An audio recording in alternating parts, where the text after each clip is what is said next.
అందమైన గోదావరి మధ్యలో ఓ దీవి. అక్కడ కాకతీయుల కాలం నాటి పురాతన ఆలయం. ఆ దృశ్యం చూడగానే అక్కడికి వెళ్లాలని మనసు ఉవ్విలూరుతుంది. ఆ ప్రాంతమే మోతెగడ్డ. ఈ గడ్డపై పురాతన కాలం నాటి శివాలయంలో పరమేశ్వరుడు వీరభద్రస్వామి రూపంలో పూజలను అందుకుంటున్నాడు. ఇక మోతెగడ్డ దీవి ప్రకృతి అందాలతో అలరారుతుంది.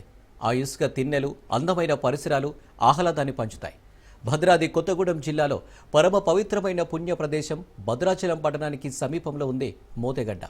భద్రాద్రి రామయ్యను దర్శించుకోవడానికి వచ్చిన అనేక మంది ప్రజలు ఈ ఆలయం వద్దకు చేరుకోవడానికి ఎంతో మక్కువ చూపిస్తారు.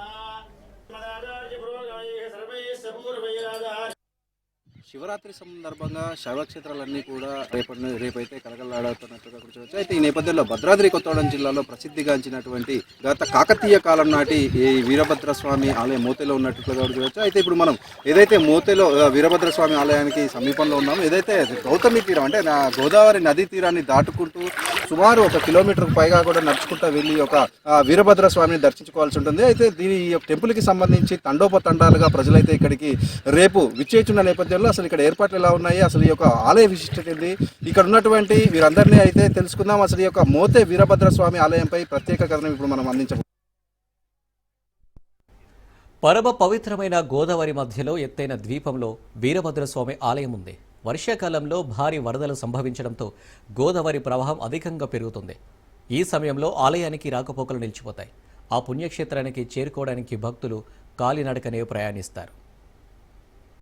గోదావరి నదిలో కొంతసేపు ప్రయాణించిన తర్వాత ఈ ఇసుక దిబ్బల మధ్యలోంచి పోతేనే ఆ వీరభద్ర స్వామి టెంపుల్ అయితే మనకు కనిపిస్తుంది. ముఖ్యంగా మనం చూసుకుంటే మరి కొంత దూరంలో కనిపిస్తున్నటువంటి ఆ ఒక కొండ మీదనే ఈ యొక్క వీరభద్ర స్వామి కొలువై ఉన్నట్లు చూడవచ్చు. రేపు జరగబోయేటటువంటి జాతరకు ఈ యొక్క కొండ మీద నుంచే ఈ యొక్క ఏర్పాట్లన్నీ కూడా ఇక్కడ అధికారులందరూ కూడా పూర్తి చేస్తున్నట్లుగా కూడా చూడొచ్చు. ఇది మరి అంటే ఇప్పుడు ఆ టెంపుల్ వద్దకు వెళ్ళి ఆ యొక్క ఆలయ విశిష్టత ఏందనేది మనం ఇప్పుడు తెలుసుకుందాం.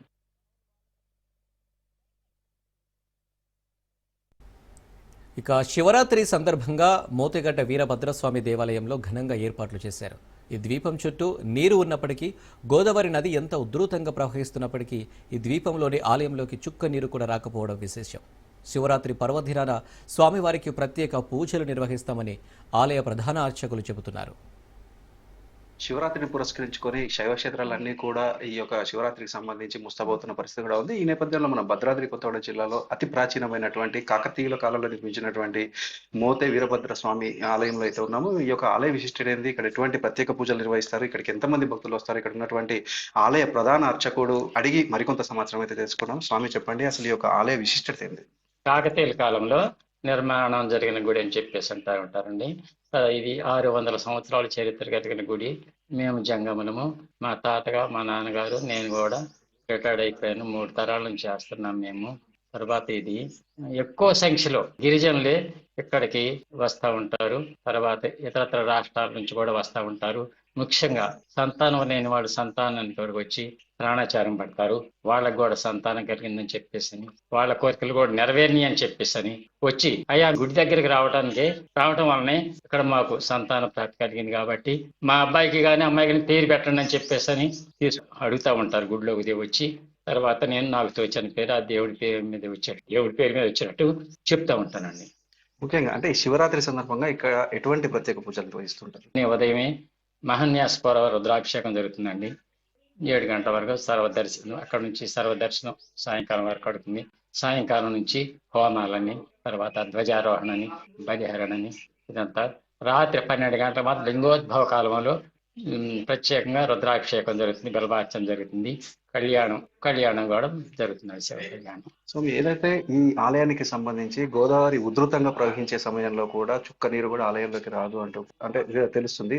ఏ విధంగా ఏమండి, ఎంత గోదావరి వచ్చింది కూడా ఇక్కడ ఈ ఆలయంలోకి వస్తే నీళ్లు భద్రాచలం కూడా రామాలయం కూడా ఉండదు.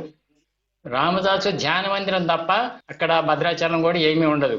ఎందుకనంటే 86లో వచ్చిన గోదావరికే ఆ కిందనే కుక్క 2 అడుగులు 3 అడుగుల కిందనే అలా పారిని కానీ పైకి మాత్రం ఎక్కలేదు. ఆ లెక్కన మా ఊళ్ళు కానీ మా చేలల్లో కానీ 20 అడుగుల ఎత్తులో ప్రవహించింది అవతల ఒడ్డున. ఇక్కడ మాత్రము ఈ గుట్ట ఎక్కితే మాత్రం ఏమీ ఉండదు. ఇక్కడ చాలా హైట్ లో ఉందండి. ఈ గుట్ట ఎక్కితే మాత్రము ఈ చుట్టుపక్కల ఊళ్ళు కానీ ఇప్పుడు మనం పోసిన ఆనకట్ట కానీ రామాలయం కూడా ఉండదని చెప్పేసి నా అభిప్రాయము. అంతా ఎక్కలేదండి, ఎప్పుడు కూడా పైకి ఎక్కలేదు. 86 పెద్ద గోదావరి కొద్దిగా కిందకే వచ్చింది కాబట్టి ఇంకా పైకి ఎక్కలేదండి. అది ఈ ఆలయము ఎన్ని రోజులు తెరుచుకొని ఉంటుంది? అంటే వరద ఉధృతి ఉన్న 3 నెలలు కూడా ఆలయం మూసి ఉంటుంది అంటున్నారు. సంవత్సర కాలంలో ఎంతకాలం ఈ ఆలయాన్ని తెరుచుంటారు? ఇదివరకు మా నాన్నగారి టైంలోనండి, మా నాన్నగారి టైంలో కాకతీయుల కాలంలో కాకతీయుల రాజులు అప్పటి నుంచి కూడా మా నాన్నగారి టైంలో పడవ ఉండేదండి. సమస్త అలంకారంతో దేవుళ్ళు ఇక్కడనే ఉండేవారండి. ఆ రోజులలో పడవ వేసుకొని వచ్చి ఇక్కడ నైవేద్యం చేసి ఇక్కడనే వంట చేసుకొని ఇక్కడనే భోజనం చేసుకొని పడవతను మా వాళ్ళు కూడా వెళ్ళిపోయే ఉండేవాడిని. రాను ఈ పడవ పాడైపోయిందండి. తర్వాత పడవ కొనలేదు. తర్వాత వర్షాకాలం మాత్రం నైవేద్యం ఉండలేదు. అది రాను ఈ విగ్రహాలు ఇక్కడ విగ్రహాలు కానీ ఏదైనా దొంగల చోరీలు గురి అవుతుంది. అప్పుడు వాళ్ళు వచ్చి ఏం చేశారండి, మా నాన్నగారిని, అయ్యా మీరు తీసుకెళ్ళి మీ దగ్గరని జాగ్రత్తగా పరచండి, ఇక్కడ ఏమి ఉండవని చెప్పేసి అన్నారు. మేము తీసుకెళ్ళి ప్రత్యేకంగా ఒక రూమ్ నిర్మించి అక్కడనే ఉంచుతాం అనమాట.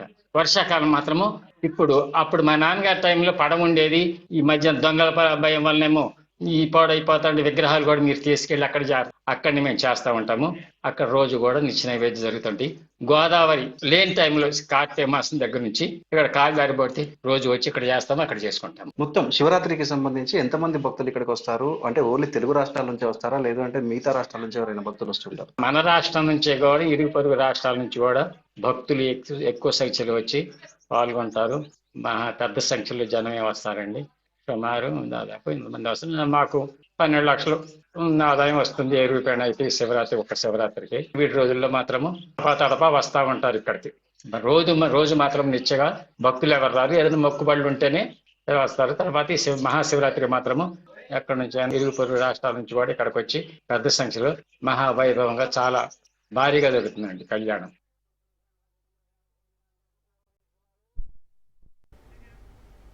ఇక 600 ఏళ్ల క్రితం కాకతీయుల కాలంలో నిర్మించిన మోతగడ్డ వీరభద్ర ఆలయానికి శివరాత్రి రోజున తెలంగాణ రాష్ట్రం నలుమూలల నుంచే కాకుండా ఆంధ్ర, ఒడిశా, ఛత్తీస్గఢ్, మహారాష్ట్ర నుంచి భక్తులు వస్తారు. కోరిన కోరికలు తీర్చే వీరభద్రుని దర్శించుకుని మొక్కులు చెల్లించుకుంటారు. అంటే ఏదైతే కాకతీయ కాలంలో నిర్మించినటువంటి భద్రాద్రి కొత్తగూడెం జిల్లా మోతేగడ్డలో ఉన్నటువంటి భద్రకాళి సమేత వీరభద్ర స్వామి ఆలయంలో అయితే శివరాత్రి వేడుకలు ఘనంగా నిర్వహించేందుకు అధికారులు ఆలయానికి సంబంధించిన వారందరూ కూడా ఘనంగా ఏర్పాట్లు చేసినట్లుగా కూడా మనం చూడొచ్చు. దీనికి సంబంధించి భక్తులు కూడా ఈ యొక్క ఆలయానికి అధిక సంఖ్యలో పాల్గొంటారని కూడా తెలుసు. తెలుగు రాష్ట్రాలతోటి ఉమ్మడి తెలుగు రాష్ట్రాలతోటి పాటు ఇటు మహారాష్ట్ర, ఛత్తీస్గఢ్, ఒరిస్సా ప్రాంతాల నుంచి కూడా భక్తులు అనేక సంఖ్యలో ఈ యొక్క వీరభద్ర స్వామి ఆలయంలో అయితే ఈ యొక్క శివరాత్రి వేడుకలకు సంబంధించి పాల్గొంటారని కూడా చూడొచ్చు. అంటే రేపు ఉదయం ప్రారంభమైనటువంటి ఈ వేడుకలు రేపు రాత్రి కూడా ఉత్సవాలు ఇక్కడ జరుగుతాయని కూడా మనకు తెలుస్తుంది. ఈ రాత్రికి సంబంధించి కూడా అనేక మంది కూడా ఇక్కడికి వస్తారు. అయితే ఈ ఆలయానికి వచ్చేందుకు గోదావరి తీరంలో అంటే గోదావరిలో కొంచెంసేపు నడిచిన తర్వాత ఈ యొక్క ఇసుక దిబ్బల్లో ప్రయాణం చేసుకుంటూ ఇక్కడికి రావాలి. అయినా కూడా అనేక మంది భక్తులు వీటన్నిటిని కూడా తట్టుకొని ఇక్కడికి వస్తున్నారు. అంటే ముఖ్యంగా ఈ ఆలయానికి సంబంధించి కోరిన కోరికలు తీర్చే 20 ఆలయానికి ఒక పేరు ఉన్నట్లుగా కూడా చూడొచ్చు. పిల్లలు లేని వారికి పిల్లలు కావచ్చు, లేకపోతే అనేకమైనటువంటి సమస్యలు ఉన్న వారందరికీ కూడా సమస్యలు తీరుతాయంటూ కూడా ఇక్కడ ఉన్నటువంటి ఆలయ ప్రధాన అర్చకులు చెప్తున్న పరిస్థితి కూడా ఉంది. ముఖ్యంగా మనం చూసుకుంటే ఏదైతే శైవ క్షేత్రాలలో ఈ యొక్క భద్రాద్రి కొత్తగూడెం జిల్లాలో 600 ఏళ్లు కలిగినటువంటి ఈ యొక్క కాకతీయుల కాలం నాటి ఆలయానికి సంబంధించి రేపు శివరాత్రి వేడుకలు అయితే ఘనంగా నిర్వహించేందుకు అయితే ఆలయ అధికారులు అదేవిధంగా జిల్లా అధికారులు కూడా, ఎందుకంటే గోదావరి నదీ తీరంలో ప్రయాణం చేసి రావాలి, ఎటువంటి అవాంఛనీయ సంఘటనలు ఏర్పడకుండా అధికారులు కూడా ముందస్తు చర్యలు చేపడుతున్నట్లుగా కూడా చూడొచ్చు. ఒకవేళ నీటి ప్రవాహం పెరిగినట్లయితే అంటే గోదావరి నీటి ప్రవాహం పెరిగినట్లయితే ఇక్కడ పడవలను కూడా ఏర్పాటు చేసి భక్తులను ఆ ఒడ్డు నుంచి ఈ ఒడ్డుకు వీరు గతంలో కూడా తరలించినట్లుగా కూడా మనం చూడొచ్చు. అదేవిధంగా ఈసారి కూడా ఒకవేళ నీటి ప్రవాహం ఒకవేళ పెరిగితే కనుక ఈ విధమైనటువంటి ఏర్పాట్లు చేసేందుకు అధికారులు కూడా ముందస్తు సిద్ధంగా ఉన్నట్లుగా కూడా చూడొచ్చు. కెమెరామెన్ ఆనంద్తో నవీన్, రాజ్ న్యూస్, భద్రాద్రి.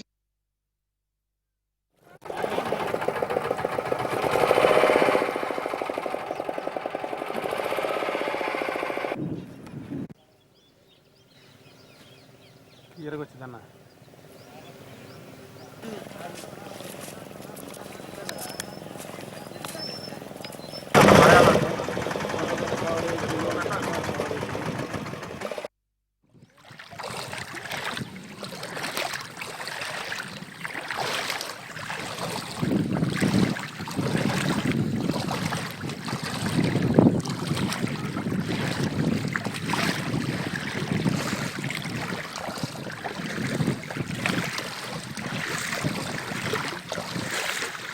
మీడియా వాళ్ళు వచ్చారు